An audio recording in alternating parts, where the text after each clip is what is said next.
boa tarde. Hoje nós vamos ter a nossa aula 16, a nossa aula de Geografia e de História, tá certo? Na aula de Geografia, a atividade de vocês está aqui, na página que está aparecendo aqui, e o assunto é aspectos físicos, onde a gente fala do relevo, a gente fala as transformações que ele sofre, fala um pouco também do tempo do clima, da vegetação, tá certo? E aí, o que é relevo, professor? Uma terra que não é totalmente plana, ela apresenta um conjunto de variadas formas de terreno, a isso nós chamamos de relevo. Nós podemos observar isso aí nas paisagens, né? Que tem terrenos que não são iguais, alguns são planos, outro tem elevação, outro tem umas depressões, e entre outras características. E a isso nós damos o nome de relevo.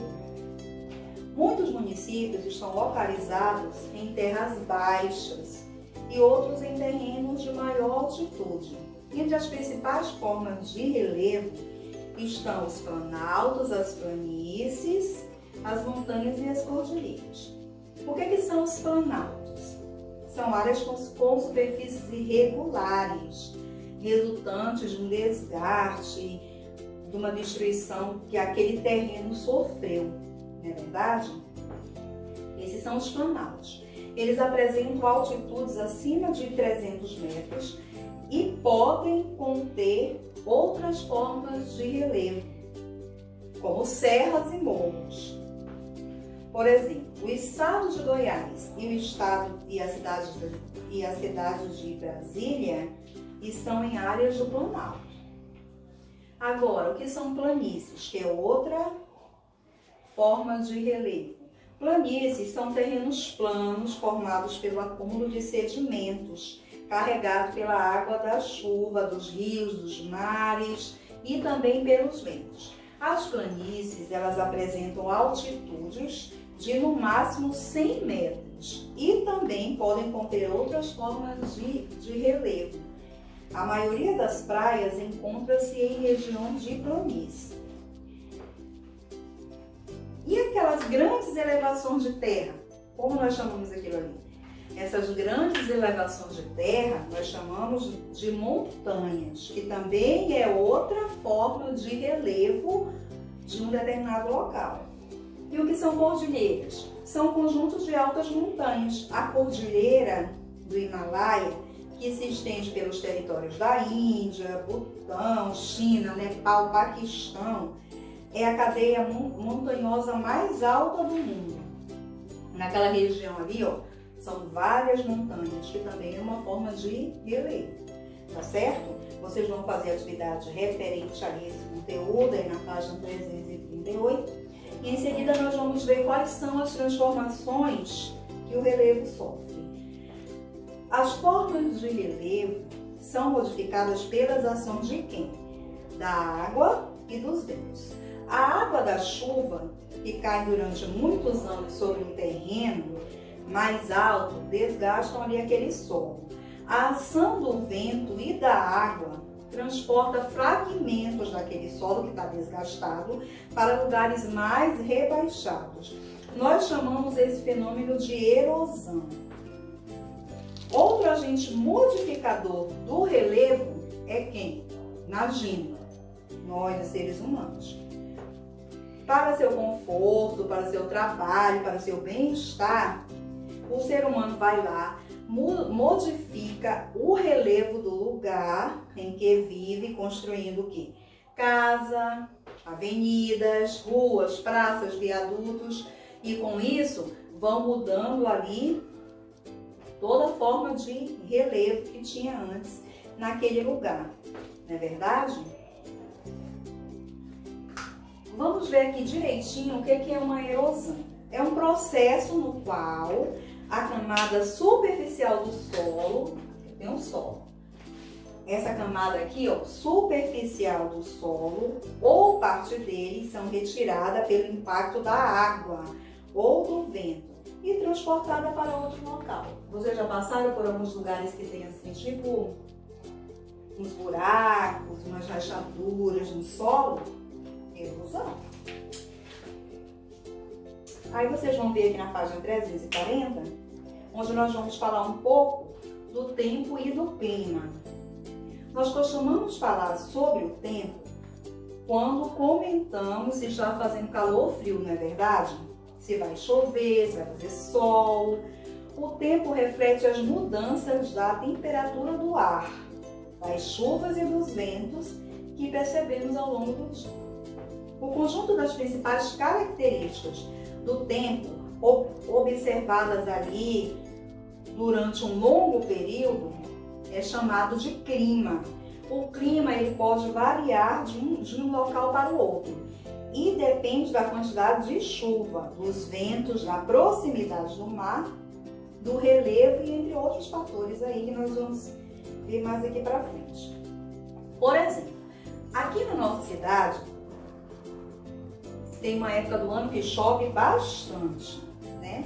E tem outros lugares aí que a chuva já é mais escassa, entendeu? Isso aí vai dependendo muito do local que nós estamos, do nosso tipo de vegetação, do nosso relevo mesmo. Aqui nós somos cercados por árvores, então a maior parte do tempo chove aqui por conta também da nossa vegetação.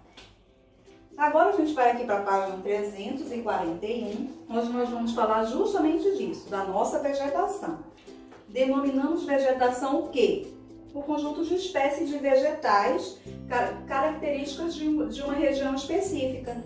Assim como existe o relevo, a vegetação não é igual em todos os lugares. Ela varia de acordo com a localização, também de acordo com a altitude, o clima, o relevo, o solo de cada local. Nas áreas de muita chuva, por exemplo, há diversas plantas e árvores altas, que é o caso aqui da nossa floresta. Em outras, onde chove pouco, nascem poucas plantas e as árvores são baixas, ou seja, realmente há vários tipos de vegetação. As florestas tropicais e equatoriais, os manguezais, os campos, os cerrados, a caatinga, são exemplos típicos de vegetação do Brasil. O cerrado é uma vegetação que é formada por campos, com árvores pequenas, baixas, de troncos retorcidos, elas crescem normalmente afastadas umas das outras, não é assim perto como é a nossa aqui não. É uma vegetação própria dos lugares quentes e semiáridos. Vocês podem estar pesquisando aí no dicionário de vocês o que significa a palavra semiárido, né? A gente já, eu vou dizendo para vocês que é um local com pouca umidade e clima com pouca chuva, entendeu? Agora nós vamos ver a caatinga. Caatinga é a vegetação formada por plantas com espinhos e folhas grossas que armazenam água, como o cacto. Quem já viu um cacto? Cacto é uma vegetação típica da caatinga. Essa vegetação precisa de pouca água para viver. Durante os períodos de seca, os cactos podem servir de alimento para o gado. Na caatinga, as chuvas são irregulares e faz muito calor. As florestas são vegetações formadas por árvores altas, que crescem muito perto uma das outras, que é o nosso caso aqui, como eu já falei. Algumas se formam em locais de clima quente, como as florestas equatoriais ou tropicais. A nossa floresta amazônica, uma das mais importantes do mundo, é uma floresta equatorial, na qual predominam árvores com mais de 30 metros de altura. São realmente árvores bastante altas. Há também florestas que se formam em locais de climas mais frios, como a mata de araucárias, lá no sul do Brasil. As araucárias, vocês já conhecem, nós já fizemos até uma pesquisa sobre esse tipo de planta, né? São árvores bem grandes, que chegam a quase 50 metros. E elas têm folhas estreitas e duras, né? Crescem com galhos bem altos e sua semente é o pinhão, e ele é comestível. Agora vamos ver o manguezal. Como é que é? Forma-se nas regiões do litoral e em lugares que alagam. Normalmente aquele alagadiço ali que forma os manguezais. E os campos, professoras? Os campos eles são formados por plantas baixas também. Neles predomina o capim, aproveitado para a pastagem do gado, não é verdade? Por isso que os gados são criados no campo, porque ali eles já vão lá, já comem aquele capim. A vegetação é muito importante para os seres vivos, pois protege tanto os rios, os solos, fornecendo por meio da fotossíntese o oxigênio necessário para todas as formas de vida na Terra. Aí vocês vão fazer aqui a atividade na página 343, onde nós vamos estar finalizando essa atividade dessa aula de aspectos físicos. Qualquer dúvida, eu estarei tirando lá no nosso grupo, tudo bem? Agora nós vamos para a nossa aula de História. Deixa eu trocar aqui esse quadrinho, antes que eu esqueça. A nossa aula de História de hoje está aí no livro, nessa página aí, 395 até a página 397. E ela está falando de quê? A imposição ao imperador. Nós já tivemos aquelas outras aulas antes, onde nós falamos de tudo que aconteceu com o imperador, a questão das constituições. Deixei uma atividade de pesquisa sobre a Constituição para vocês. E agora nós vamos falar das revoltas que o imperador sofreu por conta dessas coisas. Ao longo do seu governo, Dom Pedro I enfrentou muitos problemas, isso aí é fato. Guerra contra as Províncias Unidas do Rio da Prata, que mais tarde dariam origem à Argentina, e uma grave crise econômica devido ao alto número de importações e ao pequeno número de exportação, além dos gastos com a guerra. O Brasil havia contraído muitas dívidas que só iam aumentando. Na verdade, a gente não está muito diferente desse tempo, não é verdade? Especialmente por causa de acordos comerciais com a Inglaterra, que garantiam àquele país o direito de exportar produtos industrializados para o Brasil com impostos muito baixos. Dom Pedro I também enfrentou problemas com jornalistas e políticos, que o consideravam muito autoritário, e revoltas em algumas províncias, como na Bahia, no Pará, Maranhão, no Piauí, que foram violentamente contidas por suas tropas. Não é verdade? E aí nós vamos ver um pouco sobre a Confederação do Equador. O que foi isso, professor? As propostas autoritárias de Dom Pedro I provocaram descontentamento em várias províncias. E em 2 de julho de 1824, o que foi que aconteceu? Na cidade de Recife, em Pernambuco, foi publicado um documento que criticava as atitudes do imperador. E ele propunha a implantação de um novo tipo de governo. Não queriam mais esse do imperador, não. Eles queriam um novo tipo de governo, que unissem essas províncias, do norte até o nordeste. Esse movimento ficou conhecido como Confederação do Equador. Entre outras coisas, os intelectuais daquela época, eles defendiam a abolição da escravidão, a obediência do imperador a seus governantes e a Constituição, porque o imperador ele não queria obedecer a ninguém. Oposição à monarquia, eles eram contra a monarquia, e a defesa da liberdade de imprensa e de expressão.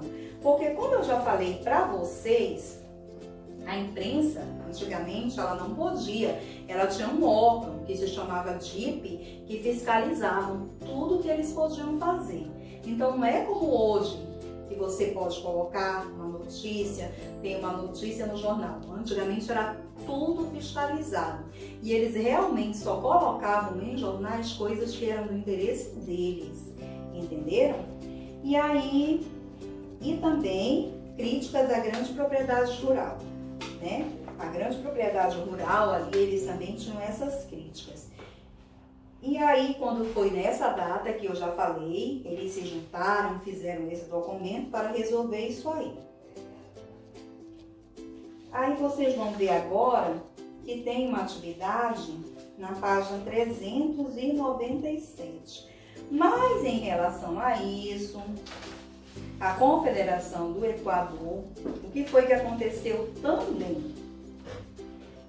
Aconteceu também a Guerra da Cisplatina. Vamos ver como é que foi isso aí. A região do atual Uruguai foi motivo de disputa entre os portugueses e espanhóis. Por quê?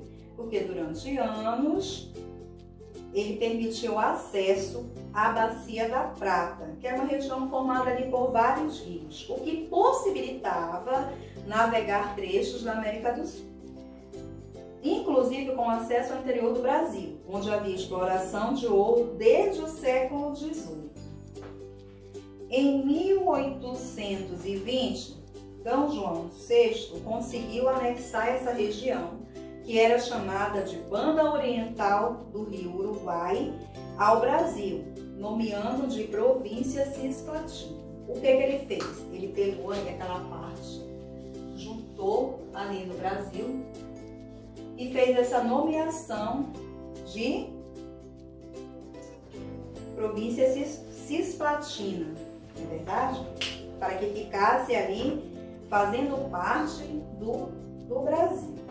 Só que aí a província proclamou sua independência, né? A independência do Brasil 5 anos após essa anexação ali que ele fez, porque ele queria aquelas bacias ali justamente para o tráfego naval. Essa é a verdade. E em seguida ele associou-se à República das Províncias Unidas do Rio da Prata, atual Argentina. Como a região ocupava uma posição econômica estratégica para o Brasil, quanto para a Argentina, tanto para o Brasil quanto para a Argentina, o Brasil declarou guerra às Províncias Unidas do Rio da Prata. E o conflito durou 3 anos e chegou ao fim com a intervenção de Grã-Bretanha, lá da Grã-Bretanha, veio lá do lugar dela, interviu ali para pôr fim nessa guerra, que queria a independência da Cisplatina para facilitar o seu comércio na região da Prata. Após a independência, a região passou a ser chamada de República Oriental do Uruguai. A guerra causou grande número de mortos, foi uma guerra assim, bastante violenta e em ambos os lados, tanto daqui quanto de lá, teve um grande número de mortos. E além disso, para manter-se na Guerra da Cisplatina, o Brasil contraiu novas dívidas com a Grã-Bretanha. Nesse período, o preço dos produtos que eram exportados no mercado externo caiu, agravando a crise econômica pela qual passava o Império. Em território nacional, o preço dos alimentos e dos produtos industrializados aumentou assim demais, o que contribuiu para o desgaste da imagem de D. Pedro I. Com isso, a sua imagem foi muito desgastada.